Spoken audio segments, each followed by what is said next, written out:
السلام علیکم ورحمۃ اللہ وبرکاتہ۔ آج کی اس ویڈیو میں ہم بات کریں گے لوگوں کے بارے میں رائے قائم کرنا۔ آج ہمارے معاشرے میں یہ چیز بہت زیادہ دیکھی جا رہی ہے کہ ہم کیا کرتے ہیں، لوگوں کے بارے میں رائے قائم کر لیتے ہیں، بدگمان ہو جاتے ہیں۔ حالانکہ بدگمانی کیا ہے، یہ بہت بڑا گناہ ہے۔ اللہ تبارک و تعالی نے قرآن پاک میں فرمایا، یا ایھا الذین آمنوا اجتنبوا کثیرا من الظن، اے ایمان والو بہت سے گمانوں سے بچو۔ بہت سے گمان جو خراب گمان ہوتے ہیں آدمی کے تئیں۔ اب مثال کے طور پر ایک آدمی کبھی کسی کام میں لگ جاتا ہے تو آدمی اس کے بارے میں بدگمان ہو جاتا ہے کہ اس نے آج مجھے پوچھا نہیں۔ مثال کے طور پر ایک آدمی اس کے پاس بار بار جاتا ہے اسی وقت میں، اور اسی وقت میں آج وہ کہیں اور چلا گیا تو وہ بدگمان ہو جاتا ہے۔ کبھی کسی کو انسان فون نہیں کیا، ہفتہ گزر جاتا ہے تو بدگمان ہو جاتا ہے، ارے بڑا پیسہ آ گیا اس کے پاس۔ تو یہ بدگمانی کیا ہے، یہ در حقیقت بہت بڑا گناہ ہے۔ اس لیے ایک حدیث ہے، اللہ کے نبی صلی اللہ علیہ وسلم نے فرمایا، کیا بہترین اچھا گمان رکھنا بہترین عبادت ہے۔ حسن الظن من حسن العبادہ، اچھا گمان رکھنا کیا ہے، یہ بہترین عبادت ہے۔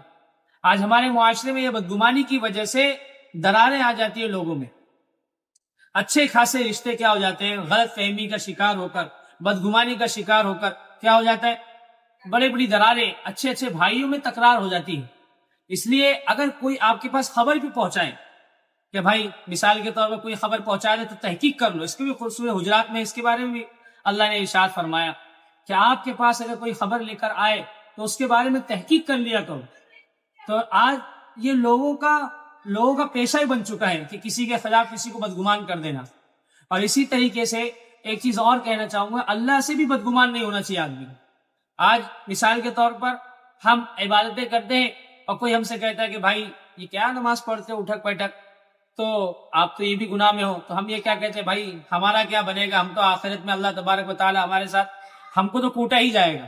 یہ بھی اللہ سے بدگمانی ہے۔ اللہ سے گمان بھی اچھا ہو، کیسے حضرت ابراہیم علیہ السلام کے بارے میں آتا ہے کہ حضرت ابراہیم علیہ السلام جو قسطنطنیہ کے پہاڑ سے پھینکے جا رہے تھے، قسمت آگ میں پھینکے جا رہے، اور ابھی وہ علماء کہتے ہیں کہ ابھی وہ خلا میں ہے، ہوا میں ہے، بس یہاں سے پہاڑ سے پھینک دیے، اب یہاں پر آگ میں گرنے ہی والے ہیں کہ حضرت فرشتے آ رہے ہیں ان کے پاس مدد کے لیے، حضرت جبرائیل علیہ السلام آئے۔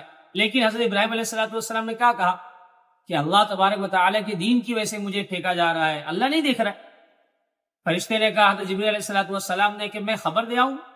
حضرت ابراہیم علیہ السلام نے کہا خبر دینے کی بھی ضرورت نہیں، اللہ دیکھ رہا ہے۔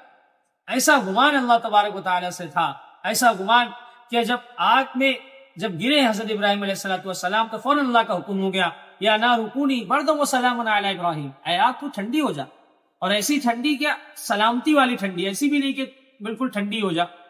حضرت موسیٰ علیہ السلام کے بارے میں آتا ہے، حضرت موسیٰ علیہ السلام جب اپنے قوم کے ساتھ فرعونیوں سے بچ کر جب جا رہے ہیں تو فلما تری الجمعان قال اصحاب موسیٰ انا لمدرکون، موسیٰ علیہ السلام کے جو ساتھی تھے انہوں نے کہا کہ ہم پکڑے ہی جائیں گے۔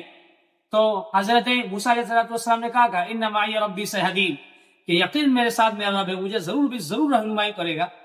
تو کیسی رہنمائی کیا اللہ تبارک و تعالیٰ نے، جب گمان ایسا تھا تو سامنے جو دریا تھا اس میں بھی اللہ تبارک و تعالیٰ نے راستے نکال دیے۔ تو یہ ساری چیزیں یہ اس بات کی علامت ہے کہ ہم اللہ سے یقین پختہ کریں، عمل بھی اچھا ہو، اور عمل کے ساتھ ساتھ یہ نہیں کہ بھائی ہمارے پاس عمل ہی کچھ نہ ہو اور ہم اللہ سے گمان کر کے بیٹھے کہ بھائی اللہ بڑا معاف کرنے والا ہے۔ تو لوگوں کے بھی تہیں کیا ہونا چاہیے، ہمارا گمان اچھا ہونا چاہیے، اور اللہ کے ساتھ بھی گمان اچھا ہونا چاہیے۔ دیکھو ایک چیز اور بتلا دوں میں، ہم دعا مانگتے ہیں اللہ سے ہم دعا مانگے اللہ یہ بیماری ختم کر دے میرے بچے کے، یا اللہ یہ دعا، تو ہم اللہ تبارک و تعالیٰ سے اس میں بھی بدگمان ہو جاتے ہیں کہ یار کچھ ہو نہیں رہا ہے۔ تو اللہ تبارک و تعالیٰ کے فیصلے بھی ویسے ہی آتے ہیں۔ کیسے فیصلے آتے ہیں کہ بھائی جب اس کا یہ گمان ہی اس کا ایسا ہے کہ میں اس کی دعا نہیں قبول کرتا، لہذا میں نہیں قبول کروں گا۔ اس لیے اللہ سے گمان اچھا ہو کہ بھائی کچھ نہیں، اللہ تبارک و تعالیٰ میرے ساتھ ہے اور ضرور راستہ دکھلائے گا۔ اس لیے ہمیشہ کہ وہ کفا باللہ وکیلا، کہ اللہ ہمارے لیے کافی، حسبنا اللہ ونعم الوکیل، یہ ہمیشہ پڑھتے رہیں اور اللہ سے گمان اچھا ہو، یقین اچھا ہو۔ یہ چیز میں اس لیے بتلا رہا ہوں، اور اس کو دوسرے تک بھی پہنچائیں کہ دوسرے کے کہنے کی وجہ سے آپس کے ویوہار کو ختم نہ کرے، بدگمانی کی وجہ سے اس کو تحقیق کر لے۔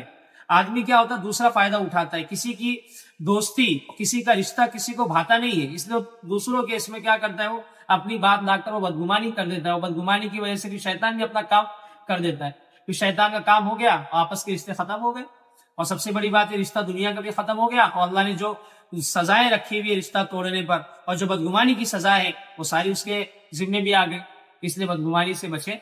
فقط والسلام۔